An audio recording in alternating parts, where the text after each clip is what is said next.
Bonjour les élèves, j'espère que vous allez bien en cette belle journée.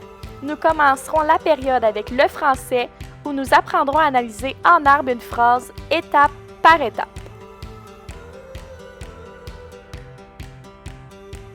Attention, je n'ai pas dit un arbre, mais en arbre. Vous comprendrez plus tard.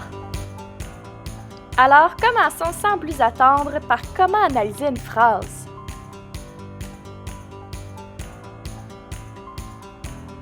D'abord, il y a les fonctions syntaxiques de la phrase, donc identifier les constituants obligatoires, soit le sujet qu'on peut identifier par les manipulations syntaxiques de c'est, qui, elle ou il. Le prédicat aussi, qui est dans le fond l'action du sujet, ne pas.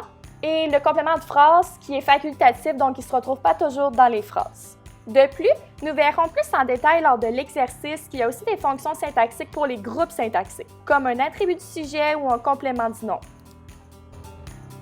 Bon, c'est ce qui m'amène à la deuxième étape d'identifier les groupes syntaxiques, donc le sujet et quel groupe. La plupart du temps, il va être un groupe du nom. Il y a aussi le GV qui peut être un groupe infinitif ou un groupe participial, le GN, le G-prep, le G-pronom, le G-adjectival et le G-adverbe. En troisième, on termine en classant les mots, soit un déterminant comme les, un verbe comme manger, un pronom comme elle, etc.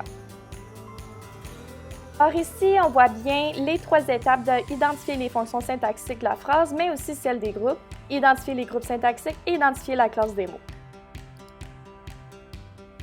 Alors les élèves, mettons tout cela en pratique. Alors, nous avons la phrase suivante. L'histoire de courage de cet homme m'a profondément touché lors de la conférence du matin.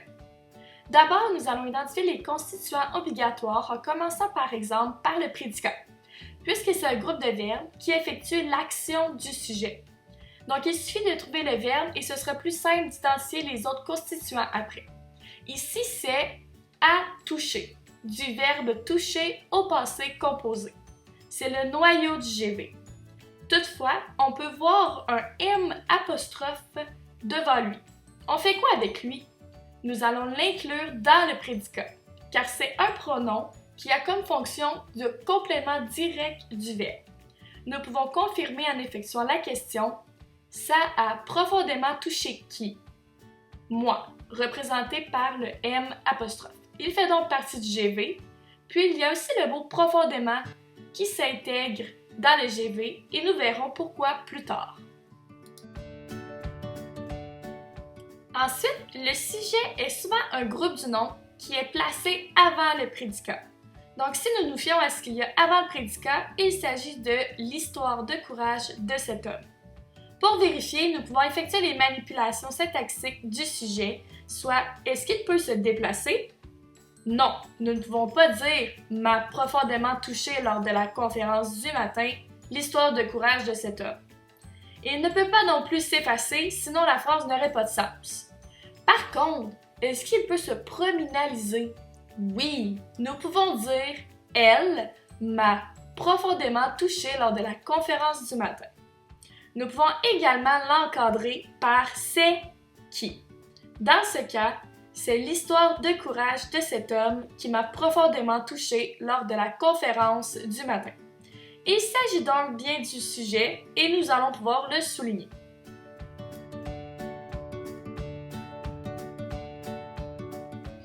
Mais là, pourquoi je n'ai pas souligné le prédicat jusqu'à la fin de la phrase? C'est parce qu'elle contient un complément de phrase. Nous sommes capables de le déplacer en début de phrase ou au milieu. Lors de la conférence du matin, l'histoire de courage de cet homme m'a profondément touché. De plus, il est effaçable puisque la phrase garde tout de même son sens. Et puis, nous pouvons le dédoubler en ajoutant devant lui « et cela se passe ». Bref, c'est donc bien un complément de phrase que nous soulignerons en jaune. Maintenant, nous sommes rendus à la partie où nous allons identifier groupe par groupe et mot par mot en forme d'arbre. C'est-à-dire, lorsqu'on imagine un arbre, il y a le tronc qui est comme la phrase et ensuite des branches plus grosses pour les groupes syntaxiques et ces branches comportent ensuite des plus petites pour les classes de mots. Cela part vraiment du principal au plus détaillé. Comme un arbre généalogique, où il y a nos grands-parents qui ont conçu nos parents et ensuite nous. Bref, chaque constituant que nous avons souligné comporte un groupe syntaxique qui est souvent identifiable par la classe du premier mot de chacun. Nous allons donc avoir 3 branches de grands groupes syntaxiques. Pour ne pas trop se mêler, nous allons les faire séparément en commençant avec le sujet. Parfait, alors la phrase débute avec l'histoire, un déterminant et un nom, qui sont un groupe nominal. Alors le sujet est principalement un GN. À chaque fois qu'il y a un groupe ici, comme un GN, il faut ensuite identifier la classe des mots du groupe en dessous de lui.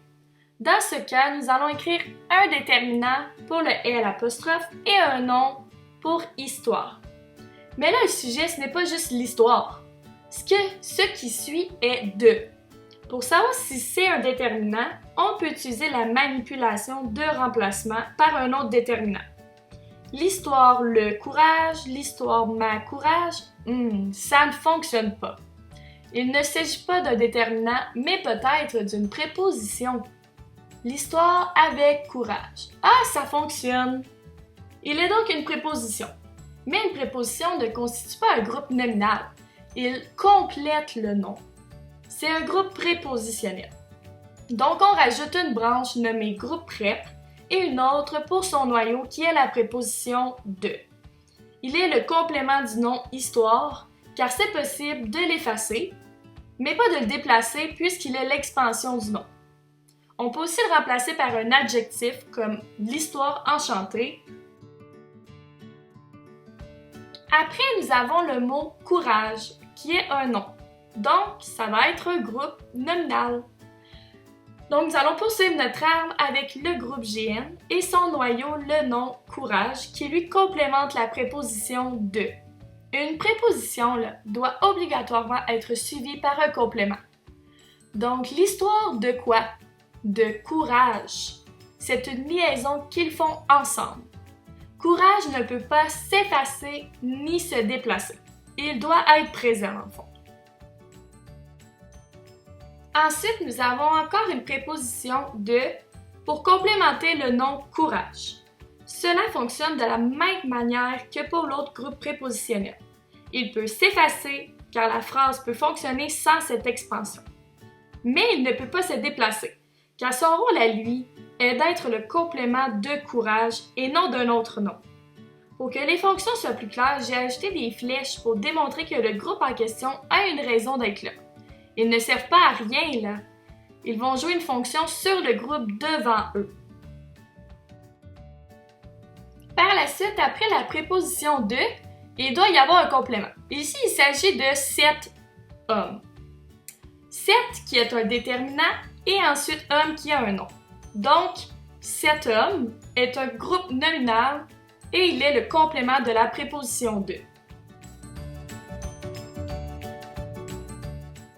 Passons maintenant aux prédicats puisqu'il n'y a plus rien à analyser au sujet. Les prédicats est simple car il est toujours un groupe de verbes. Nous allons donc mettre la branche de GV. Par contre, avant le verbe, nous avions le M', qui est un pronom comme nous l'avions expliqué tantôt. Son rôle est de mentionner qui fait l'action et dans ce cas, l'histoire de courage de cet homme a profondément touché qui? Moi, correspondant au M'. Il s'intègre au groupe du verbe, car il est le complément direct du verbe. D'ailleurs, c'est impossible de le déplacer ailleurs dans la phrase et il peut se pronominaliser par d'autres pronoms, comme lui a profondément touché, leur a profondément touché, en a profondément touché, etc. Quand il s'agit d'un pronom, c'est le noyau du groupe pronominal. Donc, on a inscrit son groupe, sa classe et sa fonction. Après, il s'agit du A, qui se lie à toucher, puisque c'est un verbe composé. Il est directement le noyau du GV, donc rien d'autre à ajouter pour lui.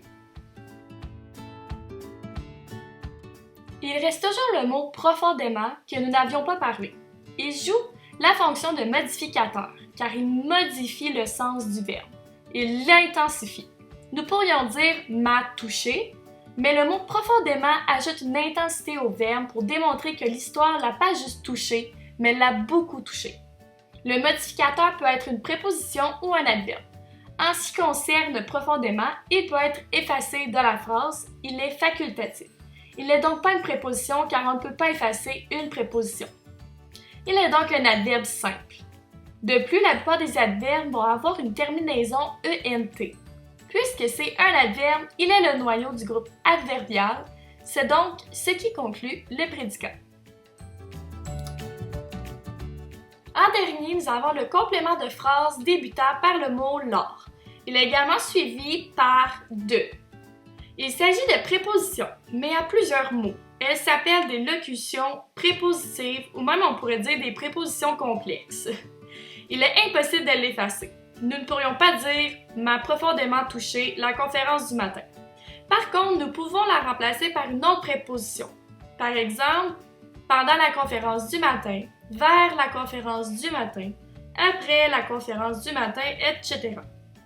Le complément de phrase est donc un groupe prépositionnel avec comme noyau la préposition lors de. Ce qui suit sera donc la liaison de la préposition. La est un déterminant et conférence un nom. C'est donc un groupe nominal qui complémente la préposition lors de. Bon, là nous commençons à comprendre davantage la fonction de complément du nom et la fonction de complément de la préposition à force d'en avoir eu beaucoup dans notre phrase. Et c'est d'ailleurs ce qui va encore arriver après avoir fait le groupe du GN, le groupe nominal la conférence, qui est dans le fond comme fonction complément de la préposition lors de. Ensuite, c'est le du, qui est également encore là une préposition qui complémente le nom, la conférence. Et ensuite, nous rencontrons matin, qui est également un nom, un autre GN, et qui va également complémenter la préposition du. Donc, ça va être comme ça, ainsi de suite, jusqu'à la fin de la phrase.